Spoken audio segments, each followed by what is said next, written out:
નશાકારક પદાર્થો વિરુદ્ધ રાજ્ય સરકારની ઝીરો ટોલરન્સ નીતિ. ભરૂચના દહેજ ખાતે ₹2212 કરોડના ડ્રગ્સનો કરાયો નાશ.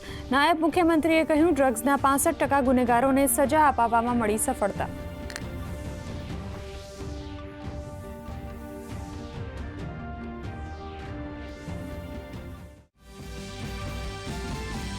આણંદથી અમદાવાદ સુધીના 2 હાઈ પ્રોફાઇલ કેસ પર સરકારની સ્પષ્ટતા.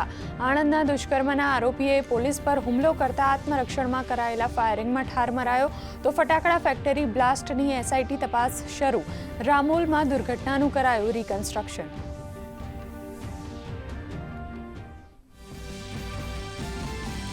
સિદ્ધપુરમાં ફરી એટીએસના ધામા. આતંકીના ઘરે સર્ચ ઓપરેશન શરૂ.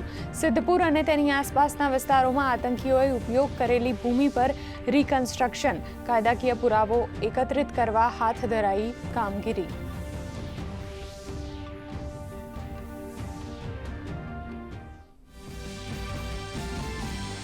રાજ્યમાં ચાંદીપુરા વાયરસના કેસમાં વધારો. શંકાસ્પદ કેસોનો આંક 60ને પાર. પંચમહાલ, ખેડા, સાબરકાંઠા અને મહેસાણા સહિતના જિલ્લાઓમાં કુલ 12 કેસ પોઝિટિવ. અમદાવાદમાં પણ વાયરસે દીધી દસ્તક. 8 બાળકોના વાયરસથી થયા મોત.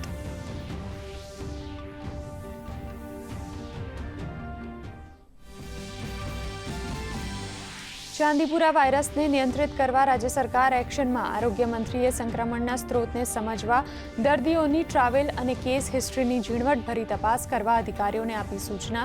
તમામ સરકારી હોસ્પિટલોમાં પૂરતી વ્યવસ્થા સુનિશ્ચિત કરવાના પણ આપ્યા આદેશ.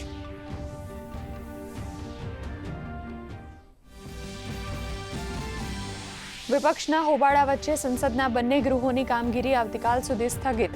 કેન્દ્રીય કાયદા મંત્રી અર્જુન રામ મેઘવાલે સુપ્રીમ કોર્ટમાં જજોની સંખ્યા વધારવા સંબંધી બિલ લોકસભામાં કર્યું રજૂ, તો મુકેશ રાઠવા સહિત રાજ્યસભામાં 9 સાંસદોએ લીધા શપથ.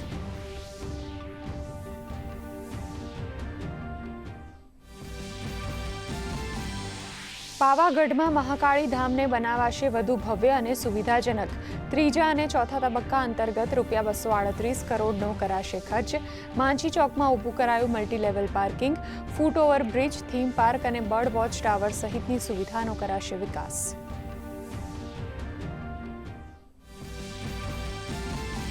દક્ષિણ ગુજરાતના 16 તાલુકાઓમાં 1 ઇંચથી વધુ વરસાદ. વલસાડના પારડીમાં મેઘો મુશળધાર. આગામી 2 દિવસ સુધી દક્ષિણ ગુજરાતમાં વરસાદનું જોર રહેશે યથાવત.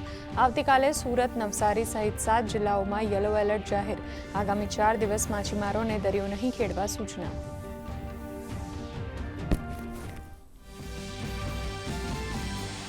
રાજ્યમાં ચાલુ સિઝનમાં અત્યાર સુધી સામાન્ય કરતાં 33% વરસાદની ઘટ. દેવભૂમિ દ્વારકા અને કચ્છ કોરું ધાકોર, તો ઉપરવાસમાં પાણીની ભારે આવકથી સરદાર સરોવર ડેમમાં 67%થી વધુ પાણીની આવક.